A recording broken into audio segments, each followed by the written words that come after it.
Assalamu alaikum warahmatullahi wabarakatuh. I was reminded today that Islam and practicing my religion has not always been easy for me. When I first became Muslim, it was extremely difficult. Not only learning everything, but also just practicing the 5 daily prayers. It took months before I was able to actually wake up and pray for every single prayer. And part of that being in the Midwest during the summertime. Fajr, the first prayer of the day, is around 4:30 in the morning. And Isha, the last prayer of the day, is about 11:30 at night. There's a lot of time between prayers, and I often would have to wake up for Fajr, go back to sleep, then wake up to go to work, and do Zuhr and Asr at work. And then Maghrib, the second to last prayer, was around 8:30 p.m. And then I'd go to bed and have to wake up for Isha and start all over again. Having less time between prayers, especially when I would have to sleep between prayers, oftentimes meant that I would miss prayer because sleep is so amazing. But part of Islam is sacrificing, struggling for the sake of Allah. And so sacrificing my sleep for prayer is a beautiful thing because I'm putting Allah first. Now, there are some hadith as well that say that if you are tired, like so tired, like you can't even lift your head off the pillow, or you don't even hear the adhan, just sleep. It's okay. Like, yes, prayer is best, but your body is telling you you need sleep. Similarly, during Ramadan, we fast. However, there are exceptions. Those who have diet-controlled diseases, like diabetes, do not have to fast, because if they did fast, it would result in major medical complications. Similarly, when women are on their periods, they don't have to fast, because during that time, a woman's body is going through some major pain and other biological things that requires more sleep, food on time, and so Islam does recognize these things. Allah is most merciful. He wouldn't make fasting an absolute obligation if He didn't also show us His mercy towards those of us who can't physically fast. But all of these things, like, I learned slowly, and a lot of the time I was so hard on myself. I could never get past if I make a mistake in prayer or make a mistake in understanding a specific ayah and then communicated that wrong understanding to somebody. I would just tear myself apart because I communicated the message wrong. And to me, it's so important to have the right words, that if I communicate something wrong, or even absent-mindedly, it can do some serious harm. And I would be very hard on myself. And I struggled with self-harm before Islam, and that was still a struggle after Islam, because now there was a whole new world of expectations and rules and understandings that I needed to follow strictly. And I always push myself to 110%, and it was very rough. Similarly, it was very difficult that my family, most of them, are Christian still. And those who aren't Christian follow just simple logic that if logically it doesn't make sense, or they haven't seen evidence of something, it's not real, it doesn't exist. Which I went through a phase of my life where I also believed that way. It was very difficult to not see something and still believe. But in Islam, the people we see, the nature, the sun, everything is a sign of Allah, that we wouldn't be here without His creation and His absolute magnificence of how different and beautiful and complex we are.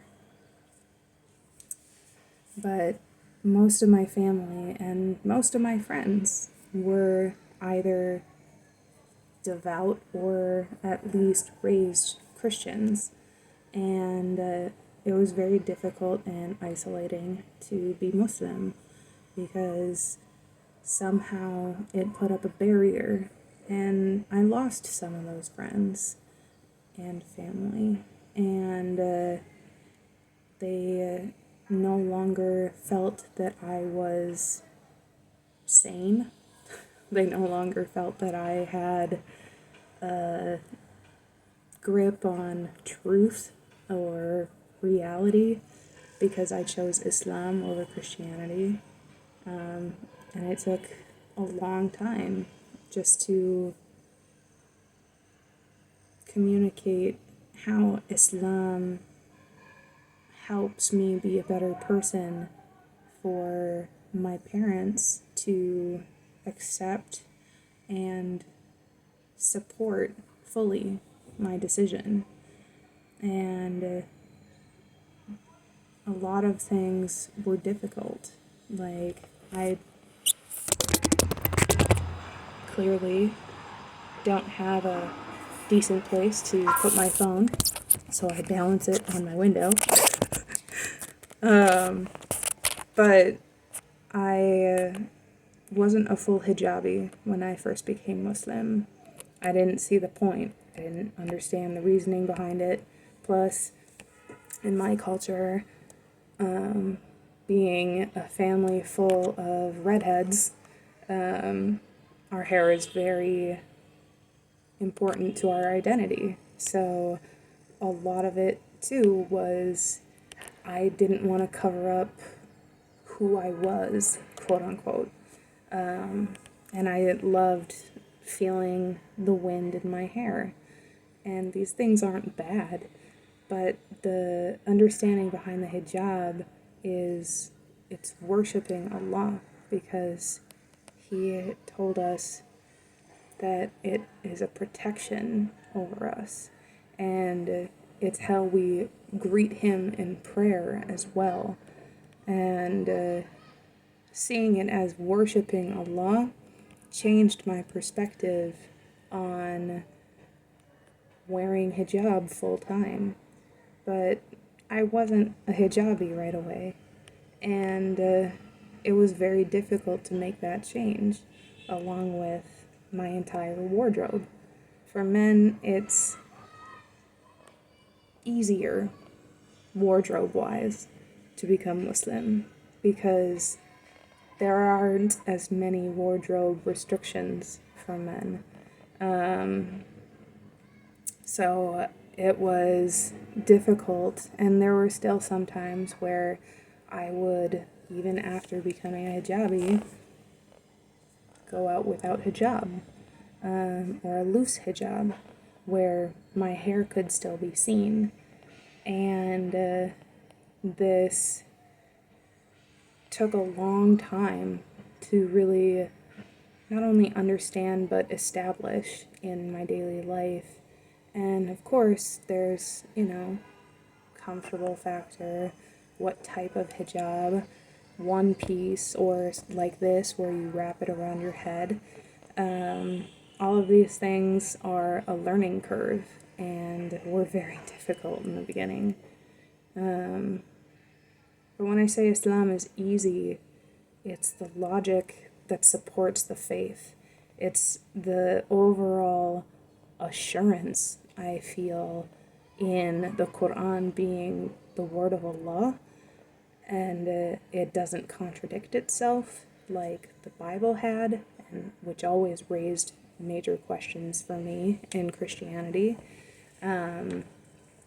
Allah and Shaitan don't have an open dialogue in Islam like they do in Christianity, specifically the Book of Job, where it's basically a cosmic bet between Satan and Allah on if Job will continue to follow Allah even if he loses everything, his health, his livestock, his children, and his suffering. But Job still believed. And it's interesting because in Islam, that story, the focus is much more on Allah's mercy and Allah's continued support. That it's also about Job's dedication and faith that Allah will answer if he continues to pray, if he continues to do his best. And alhamdulillah, Allah did answer him and rewarded him with good health and more children and more financial security than he'd had before.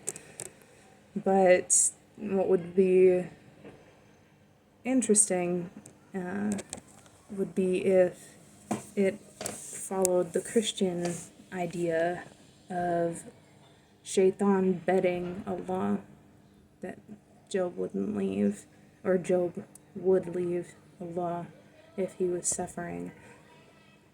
If Allah didn't have such open communication with his prophets, why would he have such open communication with Shaitan, the one who is our enemy and openly promises to steal us away, to try and manipulate us and take us away from the path of Allah? Logically, that doesn't make sense. So, yeah, like, being Muslim hasn't always been easy. And I didn't find my husband until about a year and a half after I became Muslim. And of course, then we were just talking. We hadn't been married yet. So, I mean, to those new Muslims who don't have a Muslim family or a Muslim husband or friends to help them, this is between you and Allah, and it's going to be hard. It's going to suck for a while, especially when you're trying to establish not only prayer, but hijab and understanding a new perspective.